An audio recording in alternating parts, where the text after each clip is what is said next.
최종환 창업주는 1924년 서울 종로에서 넷째로 태어납니다. 그의 이름은 종로의 종자에 돌림자인 환자를 붙인 이름이었죠. 당시는 양반이 사대문 밖으로 쫓겨나서 하는 것을 몰락으로 여기던 시절로 사대부 출신인 그의 집안은 가세가 기울면서 광화문에서 종로로 밀려났고 최종환은 종로 사가에서 태어났습니다. 종환이라는 이름은 사대문 안은 벗어나지 않았다는 안도의 뜻이 담겨져 있었죠. 훗날 창덕궁이 내려다 보이는 종로구의 사만사옥을 세운 건 역시 이러한 뜻깊은 이유가 있었습니다. 일제정년기에 초등학교를 다닌 최종환은 글재주가 뛰어나 각종 작문대회에서 1등을 했지만 학업에 뜻을 두지 못했습니다. 10살이 되던 해에 아버지가 사망하자 생업전선에 뛰어들었기 때문이었죠. 그가 건설업에 인연을 맺은 것은 그의 형들 덕분이었습니다.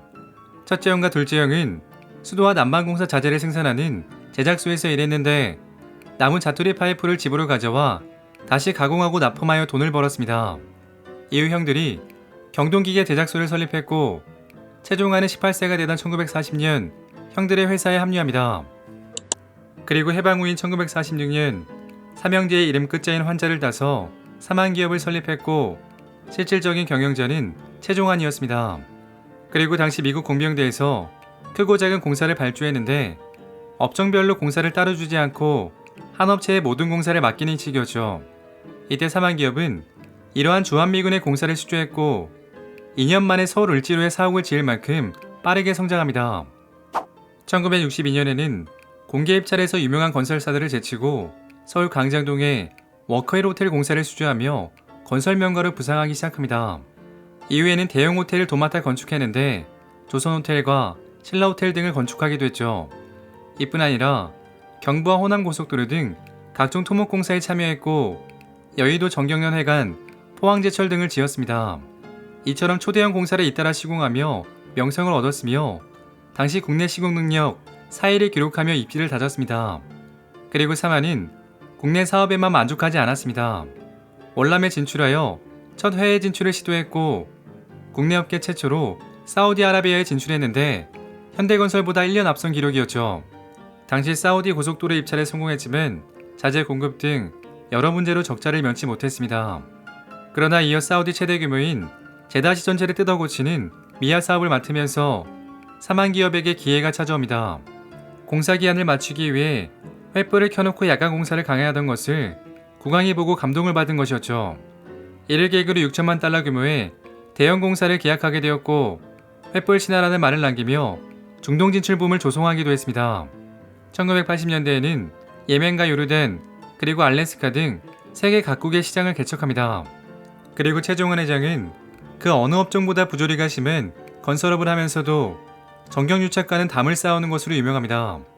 남으로부터 손가락질 당하지 않도록 몸가짐을 바로 가져야 한다는 것이 그의 생활 철학이었기 때문이었죠. 한 번은 전두환 대통령으로부터 점심 초대를 받았는데 이런 말을 듣기도 했습니다. 최 회장은 청와대에서 밥만 먹고 밥값은 왜 안 주는 거요? 최 회장은 정치자금을 내지 않아 이 같은 농담을 들었음에도 끝까지 버티며 정치자금을 내지 않았습니다. 이에 최 회장은 남산으로 끌려가 고문까지 당했는데 평소 가까웠던 재벌 총수가 정치자금을 대신 내주면서 겨우 풀려나기도 했습니다. 덕분에 대통령 비자금 파문으로 많은 그룹 총수들이 검찰에 불려가 조사를 받을 때도 최 회장의 이름은 거론조차 되지 않았었죠. 최 회장은 이에 대해 이렇게 말했습니다. 나는 사만기업을 키우면서 정치가나 관료들에게 사업상 이권을 목적으로 청탁하거나 뇌물을 준 일이 한 번도 없다. 때문에 사만이 이만큼의 규모에 머물러 있는지 모르겠지만 거기에 대해서는 후회도 아쉬움도 없다. 오히려 그가 가장 신경 썼던 부분은 인사관리였습니다. 인사가 만사라는 경영 철학으로 신입사원의 면접을 직접 하는 것은 물론 말단 사원의 이동도 챙겼습니다. 그리고 최 회장은 건설업 1세대로서 건설업에 대한 자부심이 높았기에 다른 기업들이 무너할 식으로 그룹을 확장해 나갈 때도 보수적인 경영 태도를 보였습니다.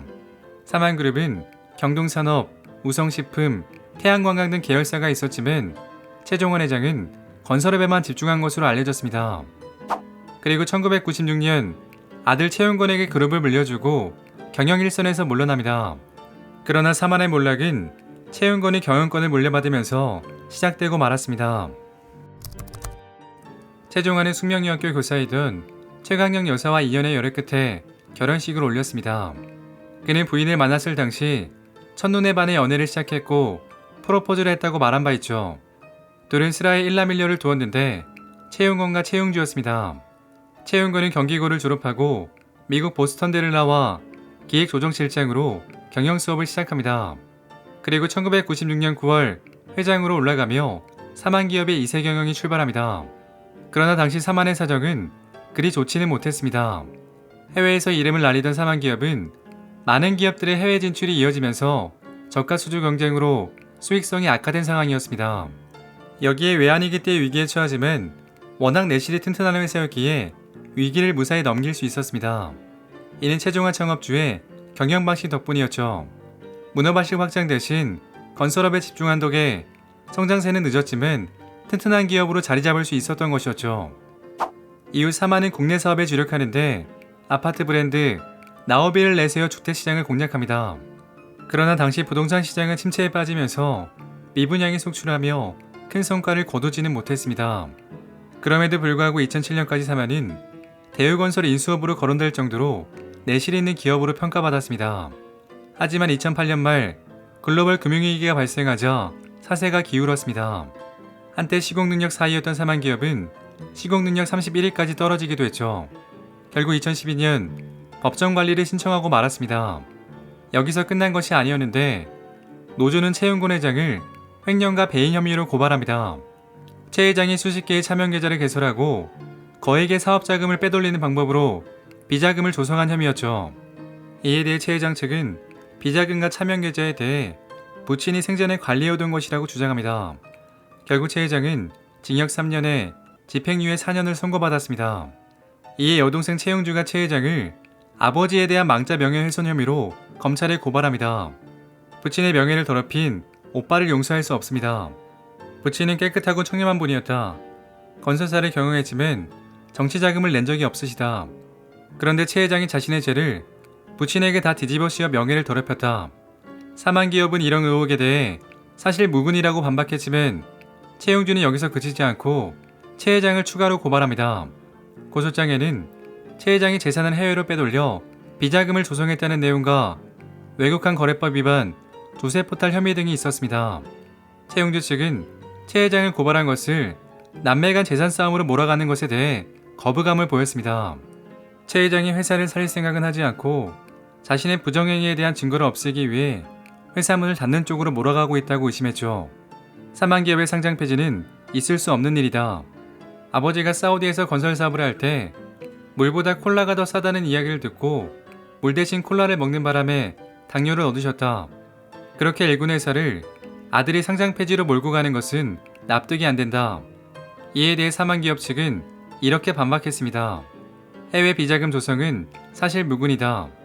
유산 상속에 불만을 품은 여동생이 악의적 소송을 벌이고 있다. 심지어 사만기업 임원들이 최 회장에게 갑질을 당했다는 인터뷰가 언론을 통해 공개되며 많은 충격을 주었습니다. 이처럼 폭로와 내부 고발이 이어지자 회사는 회생하기 힘든 상태로 내몰렸습니다. 결국 2015년 사만기업은 상장 폐지되면서 70년간 유지되던 건설 명간에 막을 내렸습니다. 그리고 현재는 SM그룹에 인수되어 이름만 유지되고 있습니다. 최종원 회장은 회사가 법정 관리에 들어가고 아들이 고발된 이후 세상을 떠났습니다. 그가 일생을 바쳐 일궈온 회사의 마지막 모습은 이처럼 참담한 상황이었습니다. 최종원 일가의 가훈은 남에게 손가락질을 받지 말라 했습니다. 그러나 결국 이세 경영에서 사만기업은 사회적인 지탄을 받으며 창업주의 바람은 전혀 이루어지지 못했습니다. 그의 딸 용주 씨는 아버지를 이렇게 기억했습니다. 부친은 사만기업을 세워 키웠다는 자부심이 무척 대단했다. 아들과 손자가 회사를 발전시키기를 간절히 바라셨다. 최종원 회장이 일군 사만기업은 첫 중동 진출에 워커힐 호텔, 플라자 호텔, 신라 호텔 건설 등 국내 건설 역사에 큰 족적을 남긴 건설 명가였습니다. 외환위기에 자초하는 여러 건설 기업 가운데에서도 꿋꿋이 생존하는 등 내실이 튼튼한 회사였지만 이처럼 이세 경영에서 무너지고 말았습니다.